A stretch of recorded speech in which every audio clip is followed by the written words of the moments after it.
नमस्कार दोस्तों, भारतीय दंड विधान एवं दंड प्रक्रिया संहिता। आज हम लोग को मूल विधि के बारे में बताएंगे। मूल विधि पहला होगा क मूल विधि भारतीय दंड विधान और दंड प्रक्रिया संहिता।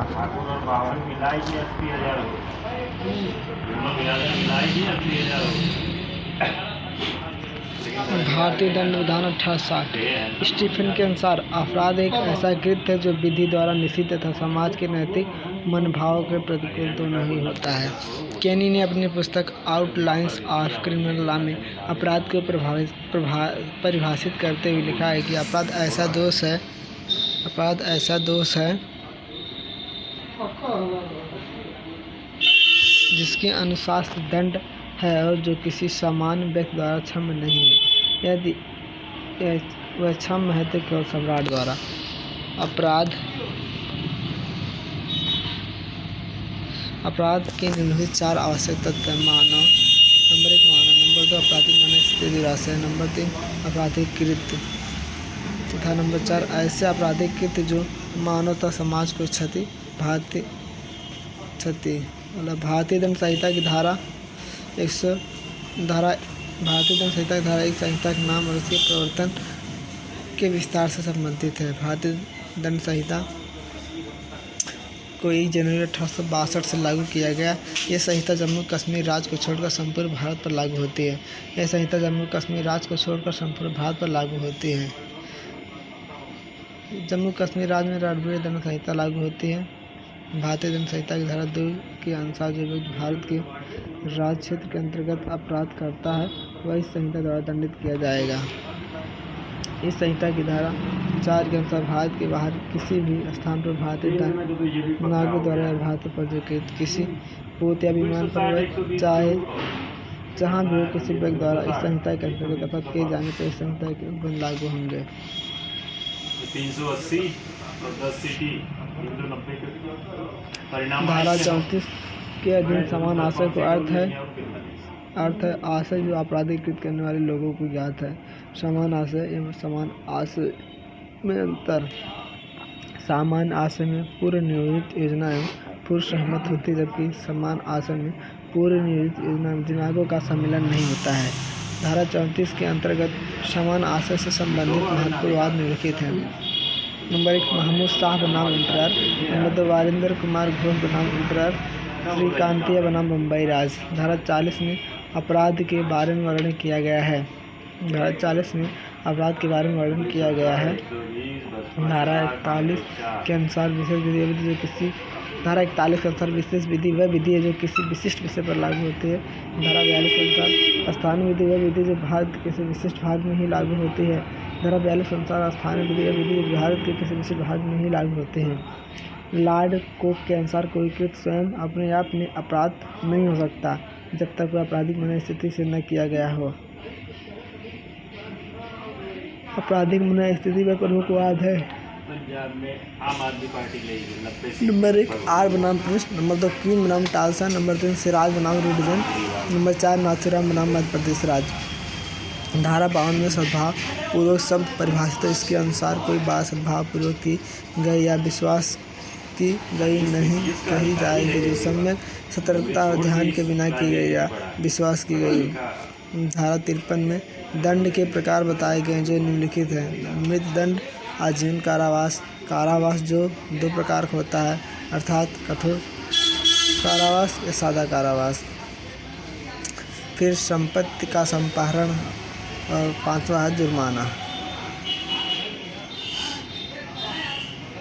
दुर्घटना एक अच्छी प्रतिरक्षा के तो यह अनेक अपवादों के अधीन है जो निम्न है। दुर्घटना एक अच्छी प्रतिरक्षा है किंतु यह अनेक अपवादों का अधीन है जो निम्न है।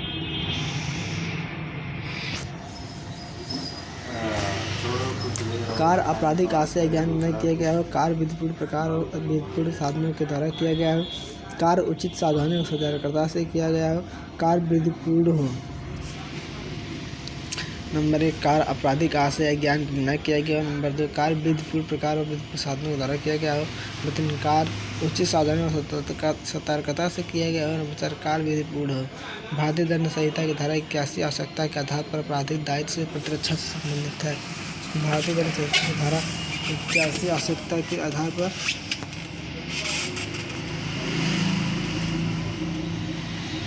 भारतीय दंड संहिता धारा 82 के अंदर कोई अपराध नहीं है जो 7 वर्ष से कम आयु की सजा की जाती है। भारतीय दंड संहिता धारा 81 आवश्यकता के आधार पर आपराधिक दायित्व से प्रतिरक्षा से संबंधित है। आर बनाम डडले एंड स्टीफन का वाद आवश्यकता के आधार पर प्रतिरक्षा के इस साधारण अपवाद से संबंधित है। भारतीय दंड संहिता की धारा 82 के अंतर्गत कोई बात अपराध नहीं है जो 7 वर्ष से कम आयु की सजा की जाती है। भारतीय दंड संहिता की धारा 82 के अंतर्गत कोई बात अपराध नहीं है जो 7 वर्ष से कम आयु की सजा की जाती है।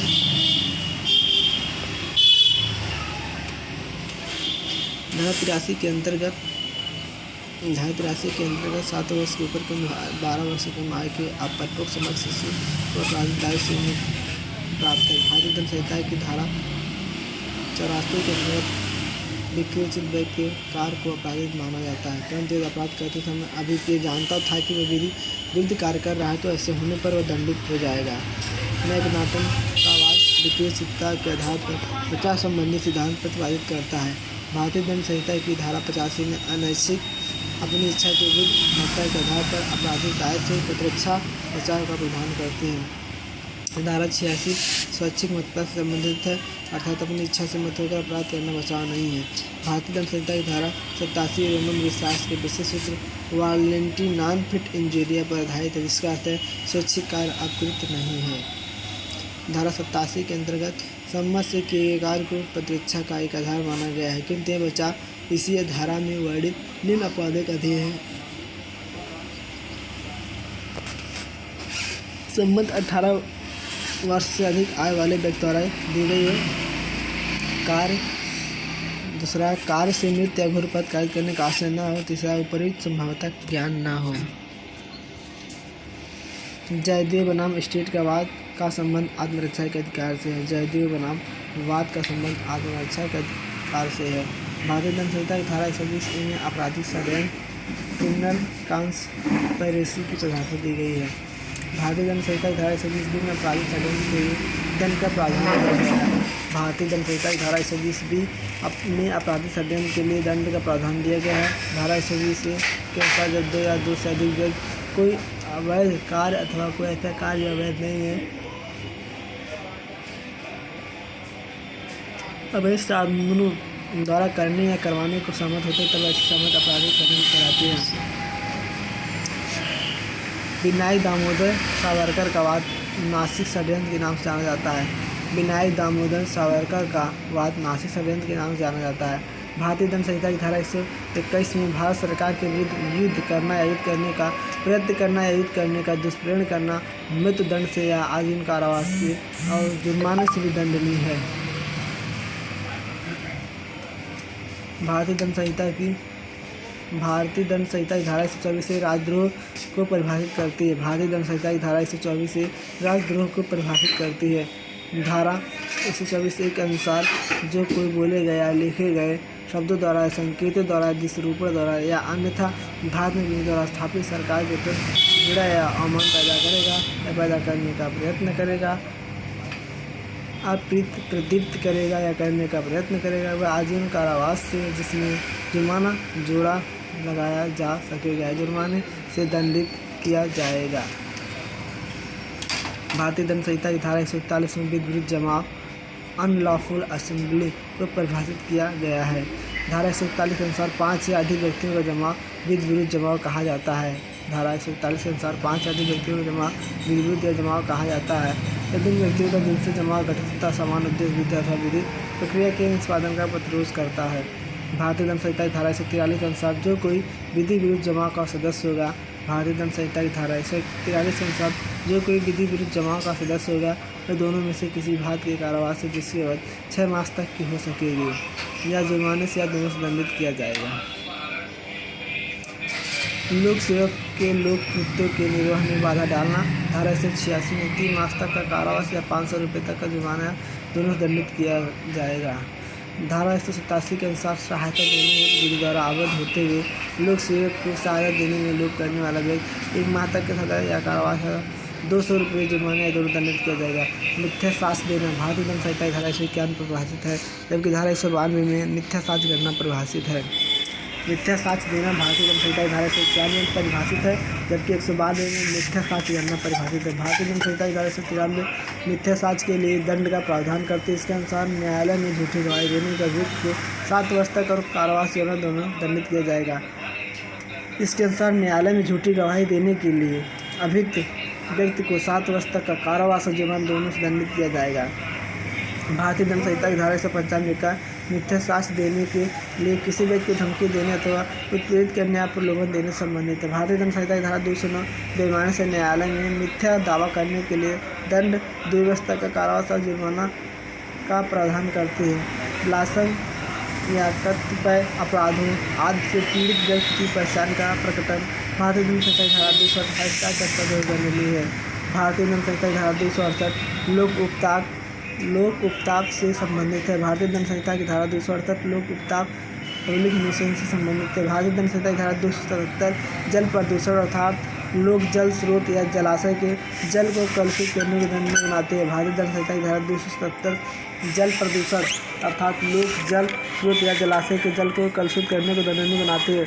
भारतीय दंड संहिता की धारा 279 के अंतर्गत लोग मार्ग पर उतावलेपन से या स्वेच्छा से कोई वाहन चलाना दंडनीय अपराध है। भारतीय दंड संहिता की धारा 279 के अंतर्गत 6 मास तक का कारावास या 1000 रुपये तक का जुर्माना दोनों से दंडनीय किया जाएगा। भारतीय दंड संहिता की धारा 294 अश्लील कार्य और गाने से संबंधित है। यदि कोई व्यक्ति लोक स्थान में कोई अश्लील कार्य या अश्लील गाना गाता है जिससे दूसरों को क्षोभ हुए, अपराध है। भारतीय दंड संहिता की धारा 292 अश्लील पुस्तकों का विक्रय आदि को दंडनीय बनाती है। यह हिकलिन का नियम से संबंधित है। भारतीय दंड संहिता की धारा 309 आत्महत्या का प्रयत्न से संबंधित है। भारतीय दंड संहिता की धारा 309 आत्महत्या के प्रयत्न से संबंधित है। भारतीय दंड संहिता की धारा 310 ठग को परिभाषित करती है। भारतीय दंड संहिता की धारा 310 ठग को परिभाषित करती है। भारतीय दंड संहिता की धारा 312 गर्भपात कायद करने से संबंधित है। भारतीय दंड संहिता की धारा 320 के अंतर्गत कुल 8 प्रकार की उपहत्या को घोर उपहत्या की श्रेणी में रखा गया है, जो निम्नलिखित है। नंबर 1 पुंसत्वहरण। नंबर 2 दोनों में से किसी भी नेत्र की दृष्टि का अस्थायी विच्छेद। नंबर 3 दोनों में से किसी भी कान की श्रवण शक्ति का अस्थायी विच्छेद। नंबर 4 किसी भी अंग या जोड़ का विच्छेद। नंबर 5 किसी भी अंग या जोड़ की शक्तियों का अस्थायी नाश या अस्थायी ह्रास। नंबर 6 सिर या चेहरे का अस्थायी विद्रूपीकरण। नंबर 8 अस्थि या दांत का भंग या विसंधान।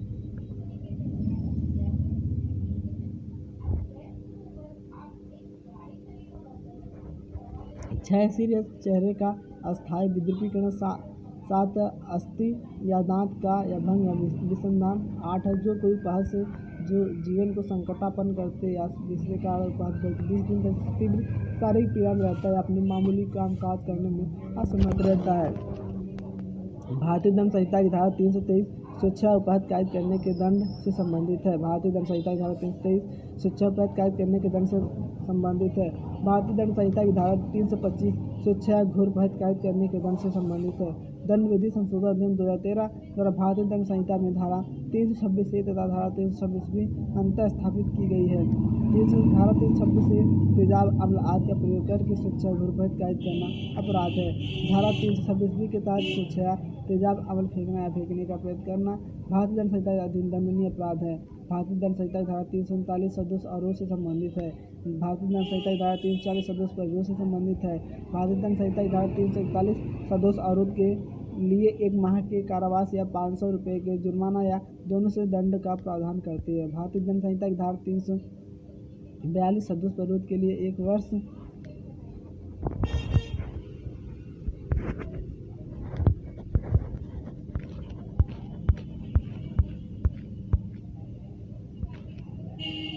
कारावास 1000 रुपये के जुर्माने दोनों दंड का प्रावधान करती है। भारतीय दंड संहिता 350 आपराधिक बल से संबंधित है। भारतीय दंड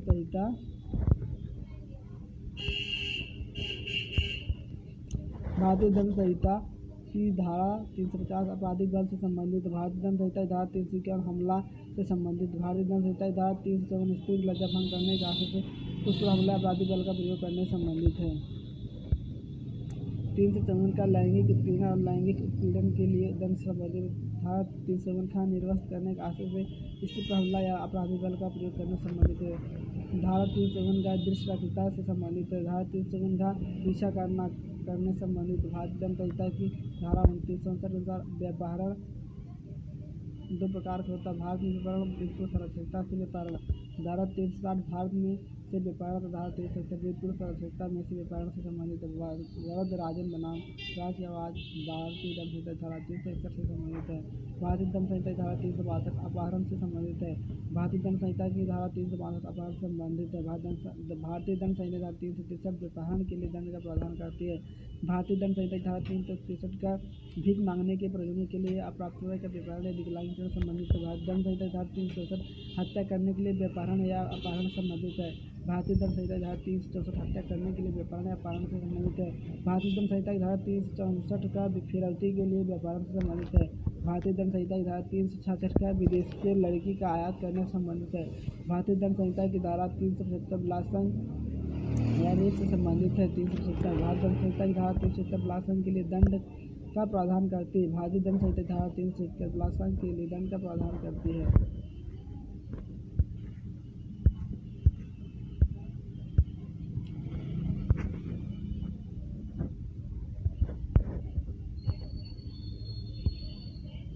भारतीय दंड संहिता धारा 370 में सामूहिक बलात्कार गैंग रेप के लिए सजा निहित की गई है। दंड विधि संशोधन 2013 के अनुसार बलात्कार के अपराध में अब में दंड दिया जा सकता है। दंड विधि संशोधन 2013 के अनुसार बलात्कार के अपराध में अब में दंड दिया जा सकता है। तुकाराम बनाम राज मथुरावाद बलात्कार से संबंधित महत्वपूर्ण वाद है। तुकाराम बनाम राज।